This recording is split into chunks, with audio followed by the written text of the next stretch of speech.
Is it at all possible to review this game solely as a game and not bring up the woke, anti-woke, fake culture war bullshit that seems to have infected all possible discussions about this game on Twitter? Let's find out.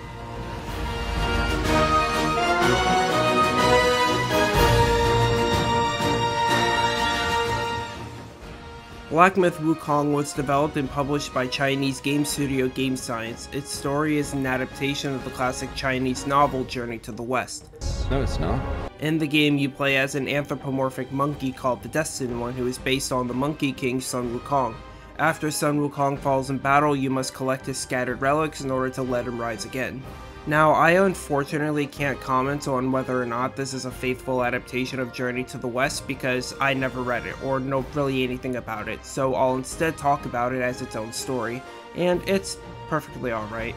Like I said, I have no previous knowledge of Journey to the West other than who Wukong is, and it kind of feels like you need to have extensive knowledge on the source material to even know what's happening lore-wise.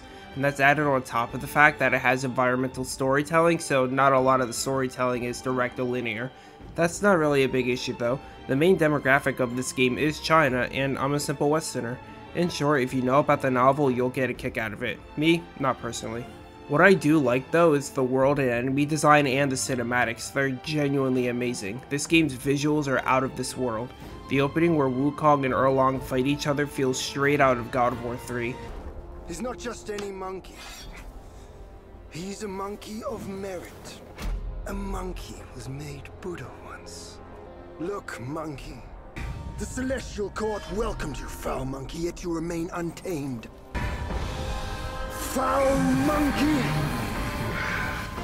Taste my axe!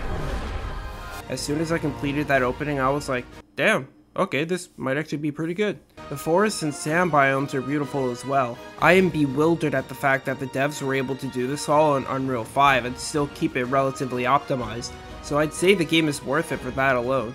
Also, I don't know if every chapter has this because I still haven't beaten chapter 2, but after beating chapter 1 there was this beautifully animated cutscene that kept my attention. If every chapter ends with a cutscene like this, it'll end up being amazing.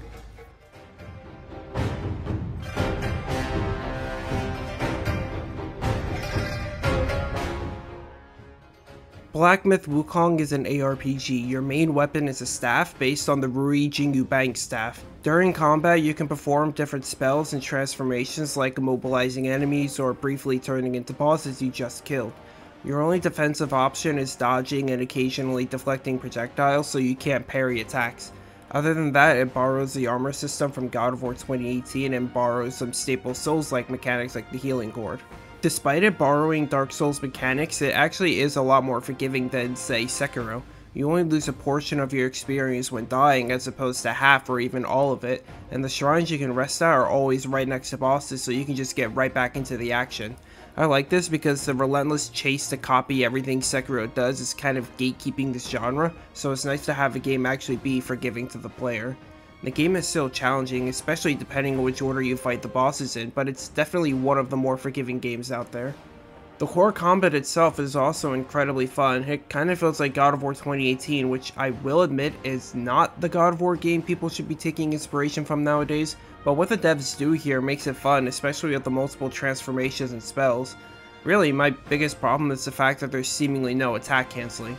What I mean is, if I start an attack animation and the enemy starts theirs, I can't cancel mine and dodge out of the way. That kind of makes perfect dodging harder to execute, but it's really not that big of a deal. I am a bit mixed on the game essentially being a boss rush though. It would be nice if the downtime in between bosses were a little bit longer because I fight a boss, walk for 3 minutes, and then fight another boss. This isn't a huge deal breaker because, like I said, the game is a lot more forgiving than the average Souls-like, so the bosses aren't very difficult. I would just like to have some actual downtime in between these big fights.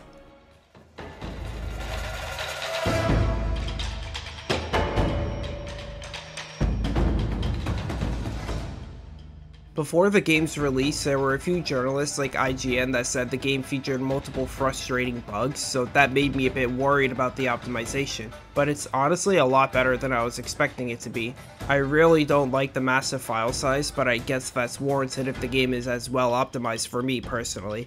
There have been people on Twitter and the Steam forums reporting problems, especially with AMD drivers, so it seems to be a case-by-case basis. What I will say is, and I can't stress this enough, run the benchmark tool before playing it. It's an application on Steam that renders an in-game sequence and tracks your FPS at the top left. This helps give you a gauge for whether or not your PC will actually be able to run it.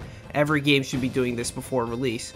While it is a great tool, I'm a tiny bit disappointed that it doesn't render a computer-controlled fight sequence with Wukong, kind of like what Mortal Kombat does with its online benchmarks.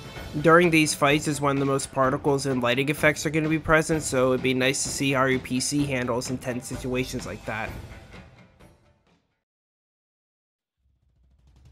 So, is this game going to break the Souls-like mold that the ARPG genre has been suffering from for No. In fact, it's probably going to have the opposite effect and only make it worse. However, it's still a damn good experience. The stunning visuals and fun combat make this game a solid Game of the Year contender.